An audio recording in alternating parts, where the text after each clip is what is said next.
Hello and thanks for joining School of the American Rifle. Today's video is a product showcase. What we have here in front of you is the Michiguns Superior Hammer Install Tool. This is made by Ned Christensen. It's a really neat device. There was a device on the market before Ned decided to start making this. It was called the K&S Hammer Cage Tool. This stamped sheet metal device and a specialty punch or pick, no longer made.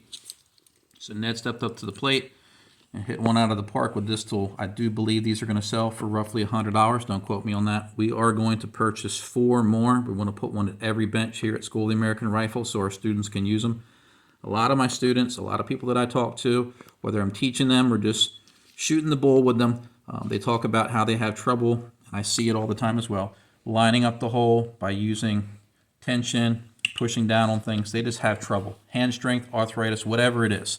And this tool takes the spring out of the equation. It's like trying to put the hammer in with no spring on.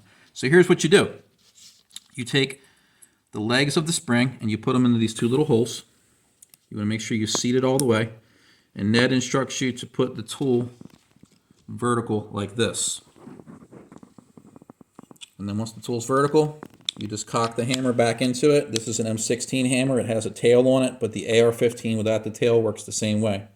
Once you have it in here, all the tension is off that you have to fight the spring with. And then what we're going to do is we're going to put this into the lower. The gun has to be on fire for the hole to line up. And once we get this hole to line up, I got to grab the pin and try not to block the camera view. And then we're going to push that pin in. Sometimes you can drive this pin in with just finger push. Sometimes you need to use a hammer. I used just a finger push. And then what you'll do is you'll take the tool, pull up on it to release the hammer. You don't want to pull back too hard because you don't want it to break the bolt catch or do any damage to the lower. And then you're going to pull it off the spring legs. Now the spring is sitting on the trigger pin properly. And we can do a quick function check. Everything's good. I'm going to take this little slave that they give you in here out. We didn't need it on this one. We're going to use it on this one. This is a large pin, Colt lower, and a Guy's Lee trigger. Just want to show you that it works on different triggers. We're going to put the spring legs into the tool, and we're going to cock the hammer. We have all the tension off of it. We're going to put this into the lower.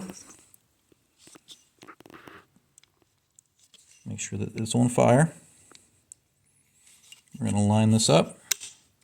And it actually jumped off there, so let's recock it.